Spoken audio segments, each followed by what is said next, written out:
Washing machine की wash motor किस प्रकार कपड़ों को धोने का कार्य करती है।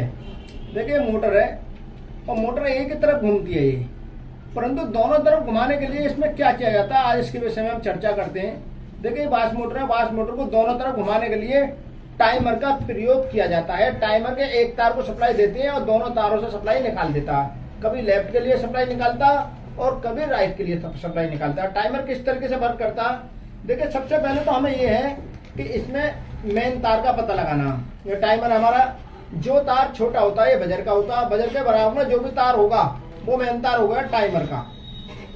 अब टाइमर के ब्लैक वाले तार को जो हम सप्लाई देते हैं वो कभी रेड को और कभी येलो को, यानी कभी राइट और कभी लेफ्ट के लिए सप्लाई निकलती है। तो आज हम इसके कनेक्शन करेंगे कि मोटर को किस प्रकार दोनों तरफ घुमाया जाता है और किस प्रकार इसके कनेक्शन होते हैं। मैं प्रैक्टिकली करके बताऊंगा। हमारी वीडियो पसंद आए तो चैनल को सब्सक्राइब करें, वीडियो को लाइक करें और कमेंट करके हमें बताएं वीडियो कैसी लगी। देखिए ये हमारी मोटर हो गई, वॉश मोटर है, इसमें पुली लगी हुई है, ये दोनों तरफ घूमने का कार्य करती है। ये हमारा कैपेसिटर हो गया। कैपेसिटर में भी लिखा होता कि 9 mmD और प्लस 5 mmD। जूम करो यहाँ पे, देखिए कैपेसिटर पे भी लिखा होता है 9 mmD और प्लस 5 mmD, यानी 9 mmD धोने वाले का हो गया वॉश मोटर का और 5 mmD स्पिन मोटर यानी सुखाने वाले का हो गया। तो हमारे जो 9 mmD के तार है वो ये है। तो सबसे पहले हमें इसका मोटर कॉमन का पता लगाना है। ये तार कॉमन हो गया, तो कॉमन को हम सबसे पहले क्या करेंगे, कॉमन को मेन सप्लाई दे देंगे। ये हमने कॉमन को मेन सप्लाई दे दी, ये दी।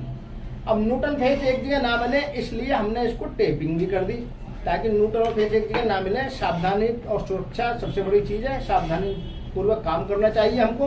अब 2 तार बचे, ये कैपेसिटर के 2 तार और 2 तार हो गए मोटर के। अब कोई से भी कैपेसिटर पे हम तार जोड़ देंगे। एक तार कैपेसिटर का लिया और एक तार मोटर का लिया, जोड़ दिए। दूसरा तार भी मोटर का लिया और दूसरा तार कैपेसिटर का लिया, दोनों हमने जोड़ दिए।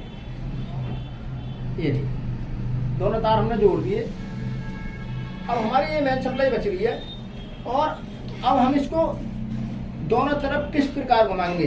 देखिए ये सप्लाई अगर हम हाथ से यहाँ पे देते हैं तो मोटर एक ही तरफ को घूमेगी। कभी इधर करना, इस पे लगाना पड़ेगा, कभी इस पे लगाना पड़ेगा। तार लगाओ बेटा।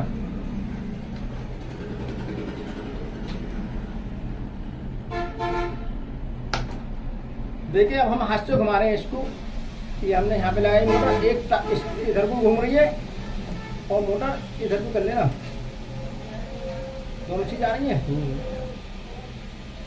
हमने इस तार पे लगाया, मोटर घूम गई लेफ्ट, इस तार पे लगाया, मोटर घूम गई राइट। तो मोटर हमारी घूम रही है दोनों तरफ हुई। तो हमें इस बात का पता लग गया हमारी मोटर सही है या खराब है। ये चेक करने का भी तरीका है, परंतु हमें दोनों तरफ घुमाने के लिए ये तो नहीं है कि परमानेंटली इन तारों को हमें इस तरीके से करते रहेंगे। तो दोनों तरफ घुमाने के लिए टाइमर का प्रयोग किया जाएगा। अब ये जो सप्लाई हम कभी इसको और कभी इसको दे रहे हैं, अब ये सप्लाई हम जो हमारा टाइमर का जो तार है ब्लैक वाला तार यानी काला जो तार है ये मेन है, काले तार को हमने मेन सप्लाई दे दी। दूसरी मेन सप्लाई हमने ब्लैक तार को दे दी, यानी टाइमर के ब्लैक तार को। जो टाइमर का ब्लैक तार है ये टाइमर है, टाइमर को दे दी। और इस पर भी हम टेपिंग कर देंगे ताकि न्यूट्रल और फेज एक जगह ना मिले। इस पर भी हमने टेपिंग कर दी। टेपिंग करने के बाद जो 2 तार बचे ये वाले टाइमर के 2 तार बचे, अब जो ब्लैक को जो सप्लाई जा रही है टाइमर में, तो कभी तो आएगी लाल तार को और कभी आएगी पीले तार को, यानी येलो और ब्लैक को तार आएगी, यानी मतलब लेफ्ट और राइट के लिए सप्लाई मिलेगी।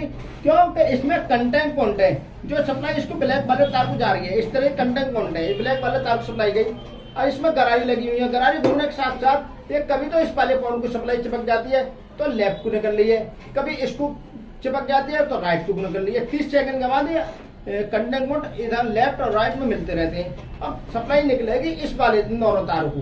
तो हमने क्या करा, ये दोनों तार एक तो लगा दिया हमने, कोई सा भी लगा सकते हो कॉमन को छोड़कर। एक इस वाले, एक हो गया हमारा मोटर का, एक हो गया टाइमर का और एक हो गया कैपेसिटर का। 3 तार आ गए। अब इसी प्रकार इसमें आगे एक कैपेसिटर का, एक मोटर का और एक हो गया टाइमर का। ये तीनों तार एक जगह हमने जोड़ दिए और इनको अलग अलग कर दिया ताकि एक जगह ना मिले। अब हम तार जोड़वा रहे हैं। तार लगाओ बेटा, ऑन करो। देखिए ऑन कर दी। अभी हमारी मोटर चली नहीं है, अब कब चलेगी जब हम इसमें चाबी भरेंगे। हमने इसको चाबी भर दी, हमने चाबी भर दी, 4 तार चल गई मोटर। देखिए अब मोटर हमारी इस साइड घूम रही है, राइट साइड घूम रही है, आवाज भी आ रही होगी। अब टाइमर बदलेगा, अब लेफ्ट की साइड हो गई, ये अब मोटर हमारी इस साइड को घूम रही है। अब ये टाइमर का काम है दोनों तरफ लेफ्ट और राइट घुमाना। अब टाइमर कुछ होते हैं 15 मिनट के, कुछ होते हैं 25 मिनट के, कुछ होते हैं 40 मिनट तक का टाइमर होता। आप जितनी इसमें चाबी भरोगे, टाइमर का काम है धीरे धीरे धीरे धीरे धीरे धीरे धीरे वापस आ जाता है टाइमर, और ऑटोमेटिक मशीन हमारी बंद हो जाती है। हमारी वीडियो पसंद आई तो चैनल को सब्सक्राइब करें, वीडियो को लाइक करें और कमेंट करके हमें बताएं वीडियो कैसी लगी। हमारी वीडियो देखने के लिए आप लोगों का बहुत बहुत धन्यवाद, शुक्रिया।